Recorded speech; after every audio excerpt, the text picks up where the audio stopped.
Good morning, dear students.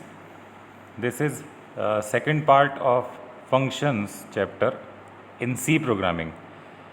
आप जितने भी विद्यार्थी द्वितीय वर्ष में हैं, आपका सी प्रोग्रामिंग सी भाषा का सब्जेक्ट है, जिसमें हमने एक चैप्टर शुरू किया था फंक्शंस। पिछले लेक्चर में हमने फंक्शंस की जो अवधारणा है, फंक्शन की डिक्लेरेशन वगैरह के बारे में पढ़ा था। फंक्शन की डिफाइनिंग कैसे की जाती है, फंक्शन के अंदर और क्या बेसिक चीज़ें होती हैं, इन सब के बारे में हमने चर्चा की थी। आज इसी कड़ी में ये दूसरा लेक्चर है जिसमें हम सीखेंगे कि किसी फंक्शन की कॉलिंग और उसके आर्ग्यूमेंट्स के बारे में कि वे कैसे कैसे काम करते हैं। मेरा नाम भरत गोकलानी है। मैं गवर्नमेंट पॉलिटेक्निक कॉलेज अजमेर में लेक्चरर कंप्यूटर के पद पर कार्यरत हूँ। तो इलेक्ट्रॉनिक्स 210 विषय कोड, इलेक्ट्रिकल 208 विषय कोड एवं अन्य सभी द्वितीय वर्ष में पढ़ने वालों की सी भाषा में फंक्शंस नाम का चैप्टर है, महत्वपूर्ण है और इसमें से परीक्षा में हर बार प्रश्न पूछे जाते हैं। इस लिहाज से ये काफ़ी महत्व रखता है। चलिए देखते हैं फंक्शंस के बारे में अगली स्लाइड में। सबसे पहले आता है calling a function. While creating a C functions, you give a definition of what the function has to do. आप जब भी किसी फंक्शन को क्रिएट करते हैं यानी डिक्लेयर करते हैं, डिफाइन करते हैं, तो आप ये उसी समय बता सकते हैं कि ये फंक्शन क्या करेगा। To use a function you will have to call the function to perform the defined task. तो हमने पिछले लेक्चर में सीखा था कि जब भी कोई फंक्शन आप बनाते हैं या जब भी कोई ऐसा प्रोग्राम बनाते हैं जिसमें फ़ंक्शन का इस्तेमाल होगा, तो एक बदलाव ज़रूर आता है। पहले जो आप प्रोग्राम बनाते थे उनमें आप मेन के अंदर ही प्रोग्राम को बनाकर फिनिश कर देते थे यानी समाप्त कर देते थे। मेन के जो मंझला ब्रैकेट बंद होता है वहीं तक प्रोग्राम आपका चलता था। लेकिन अब इस चैप्टर में जो प्रोग्राम बनेगा वो मेन की समाप्ति के पश्चात कंटिन्यू रहेगा एक फ़ंक्शन के रूप में। तो जब भी फंक्शन से संबंधित कोई प्रोग्राम बनेगा तो तीन चीज़ें अवश्य आएंगी। फंक्शन की डिक्लेरेशन जो होगी मेन के ऊपर यानी हेडर फाइल के बाद और मेन से पहले। दूसरी चीज़ आएगी फंक्शन की डेफिनेशन, वो होगी मेन के पश्चात, मेन की समाप्ति के पश्चात फंक्शन की व्याख्या करना। तीसरी चीज़ है फंक्शन की कॉलिंग। जैसा आपको पिछली बार भी बताया था, तो ये कॉलिंग होगी मेन के अंदर। और ये भी बताया था कि इनमें से जो फंक्शन कॉलिंग है वो एक से अधिक बार हो सकती है, परंतु डिक्लेरेशन एवं डेफिनेशन केवल एक बार होगी। So when a program calls a function, the program control is transferred to the called function. जब भी कोई प्रोग्राम किसी फंक्शन को कॉल करता है, यानी कि मैंने सिर्फ नाम लिया, नाम लेने का अर्थ है कि ये सीधा सीधा प्रोग्राम हमारा उस फंक्शन की ओर ट्रांसफ़र हो जाता है, यानी कि वो फंक्शन को एग्जीक्यूट करने लगता है। A called function performs a defined task and when it return statement is executed, यानी कि सबसे पहले हमने फंक्शन को जब कॉल किया तो सीधा ट्रांसफ़र हो जाएगा वो फंक्शन की बॉडी की तरफ। बॉडी एग्जीक्यूट होने के बाद लास्ट में जो भी रिटर्न करना होगा वो रिटर्न किया जाएगा। So a called function performs a defined task and when it returns it is executed, or when a function ending closing braces is reached, it returns the program control back to the main program। तो यूँ मान लीजिए कि एक main program है जो ऊपर लिखा हुआ है और जो एक फंक्शन है थोड़ा सा छोटा हिस्सा वो नीचे लिखा हुआ है।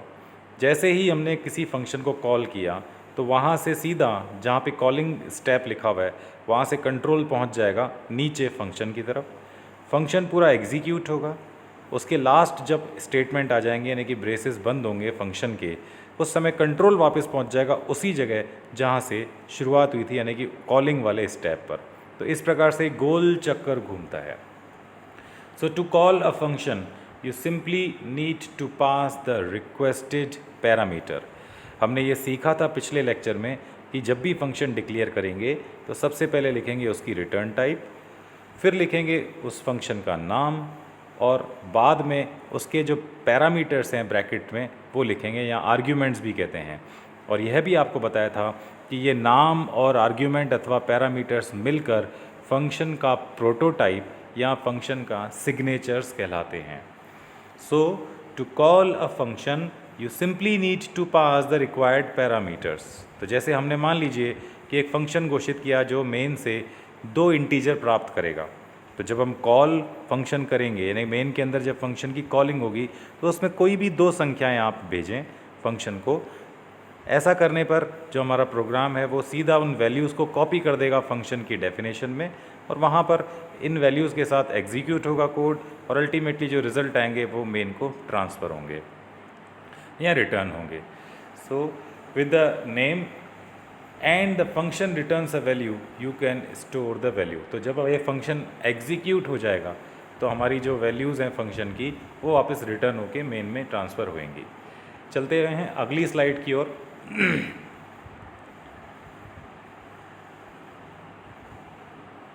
यहाँ एक प्रोग्राम बना रखा है, इसको थोड़ा एनलार्ज करते हैं, देखते हैं।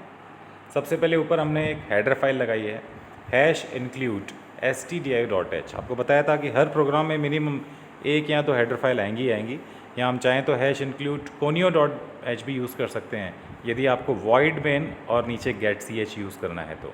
परंतु यहाँ हमने चूँकि int main यूज़ किया है इसलिए एक ही हेडर फाइल पर्याप्त है। सो सबसे पहले फंक्शन की डिक्लेरेशन करी गई है, देखिए मेन के ऊपर और हेडर फाइल के नीचे।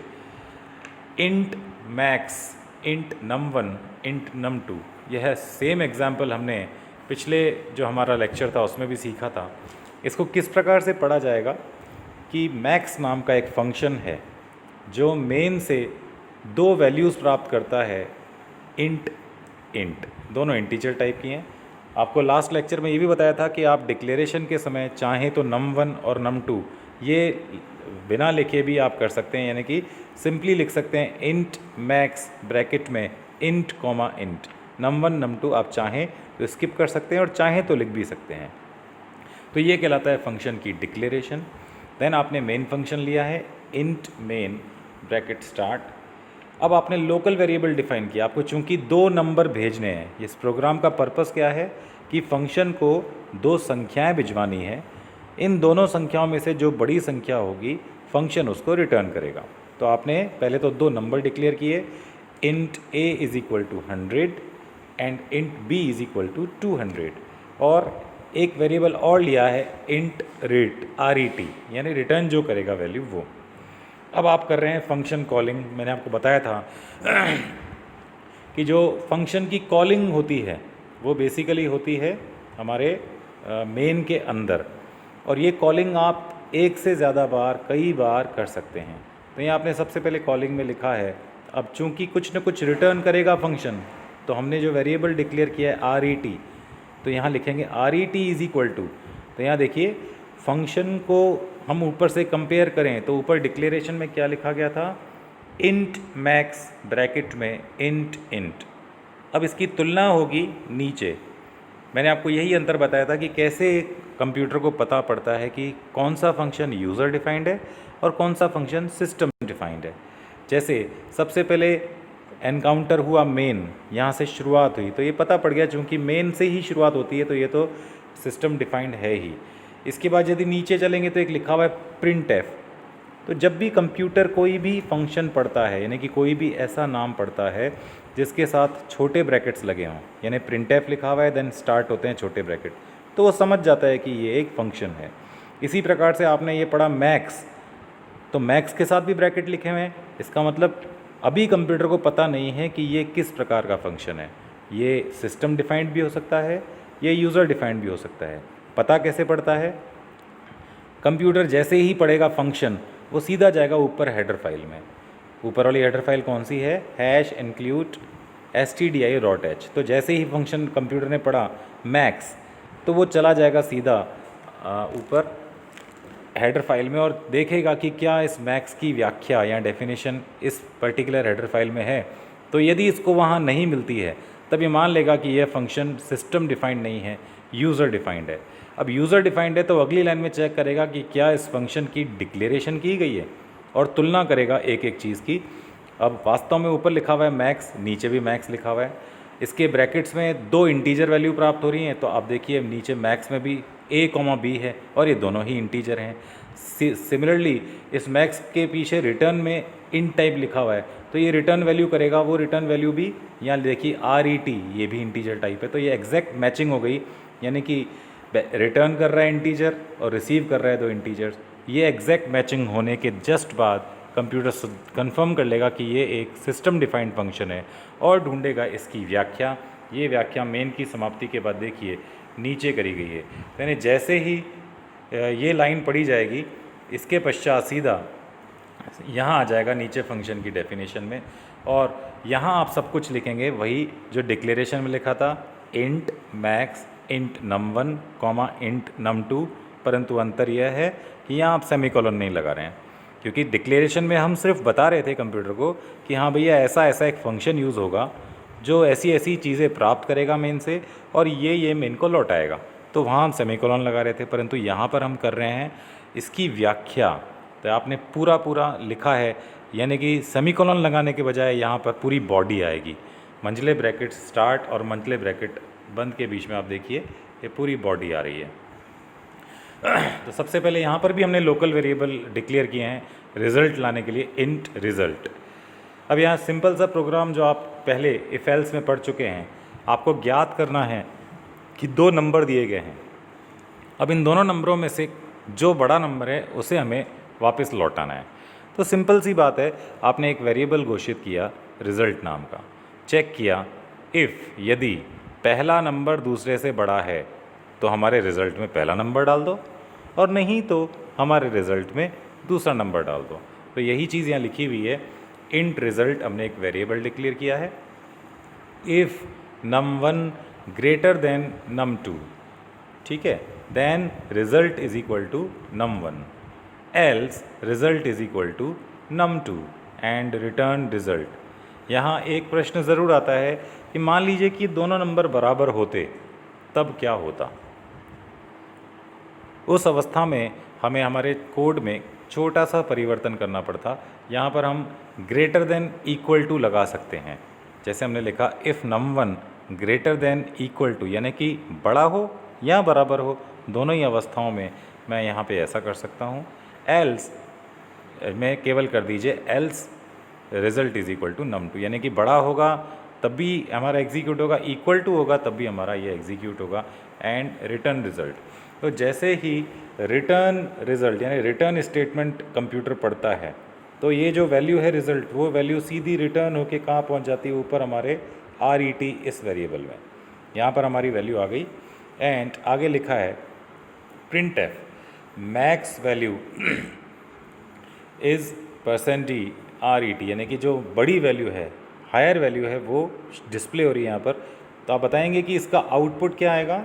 तो सबसे पहले हम ऊपर से देखते हैं कि पहला जो printf होता है वो कहाँ आता है। तो इस पूरे मेन में सबसे पहले वो जैसे ही फंक्शन पे पहुँचा, फंक्शन पहुँचती ही फंक्शन की डेफिनेशन में जाएगा नीचे, और यहाँ डेफिनेशन में कुछ भी printf नहीं लिखा हुआ है, यहाँ से रिटर्न होने के बाद पुनः इधर लौटेगा, यानी एकमात्र चीज़ छपेगी मैक्स वैल्यू इज़, अब यहाँ पे 100 और 200 में से क्या बड़ा है, 200, तो यहाँ छप जाएगा मैक्स वैल्यू इज़ 200। तो ये बेसिकली एक छोटा सा प्रोग्राम था कि फंक्शन की डेफिनेशन एंड आर्ग्यूमेंट्स, ये हमारे फंक्शन के आर्ग्यूमेंट्स हैं, और ये हम आगे भी देखेंगे कि फंक्शन के आर्ग्यूमेंट में जो आर्ग्यूमेंट होते हैं वो 2 तरह के कहलाते हैं, एक formal argument,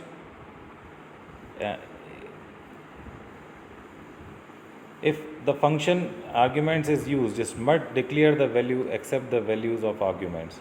These variables are called formal parameters, यानी formal argument बोलिए या formal parameters बोलिए, ये बेसिकली कहलाते हैं। जब भी हम फंक्शन को कॉल करते हैं तो उसमें जो संख्याएं भेजते हैं, so formal parameters behaves like local variables inside a function and are created upon entry into the function and destroys upon exit। तो ये फॉर्मल जो पैरामीटर या फॉर्मल आर्ग्यूमेंट हैं वो जैसे ही स्टार्टिंग होती है उस समय क्रिएट होते हैं, और जब एंड होता है तो उस समय डिस्ट्रॉय हो जाते हैं। When calling a function there are 2 ways in which arguments can be passed. पहली कॉल बाय वैल्यू और कॉल बाय रेफरेंस। ये कॉल बाय रेफरेंस का अर्थ है, जब हम पॉइंटर चैप्टर पढ़ेंगे उस समय पर हमें कॉल बाय रेफरेंस समझ में आएगा। आज जो हम फंक्शन में पढ़ रहे हैं वो बेसिकली कॉल बाय वैल्यू को कवर करता है, यानी जो भी आप पैरामीटर पास करते हैं, आर्ग्यूमेंट पास करते हैं किसी फंक्शन को, वो जस्ट उनकी कॉपी पास होती है, इसलिए कहलाता है call by value. So this method copies the actual value of an argument into the formal parameter. This method copies the actual value of an argument into formal parameter to the function. In the case changes made to the parameter inside a function have no effect on the argument. यानी आपने किसी भी कागज़ की प्रतिलिपि करी और उसको किसी को दे दिया तो उससे उस कागज़ पे कोई फ़र्क नहीं पड़ेगा, भले ही प्रतिलिपि में कोई काट छाँट कर दे। ये जो कॉल बाय रेफरेंस है इसके बारे में हम जब पढ़ेंगे, जब हमारा पॉइंटर चैप्टर शुरू होगा। This method copies the address of argument into formal parameter inside the function. The address is to be used to access the actual argument. यहाँ हम ओरिजिनल कागज़ ही सामने वाले को दे रहे हैं, यानी जो काट छाँट वो करेगा वो ओरिजिनल कागज़ में करेगा, तो जो भी रिफ्लेक्शन होगा वो बेसिकली ओरिजिनल आर्ग्यूमेंट्स के ऊपर होगा, यानी ओरिजिनल वैल्यूज़ के ऊपर होगा। ये कहलाते हैं call by value and call by reference. But by default C uses call by value to pass arguments.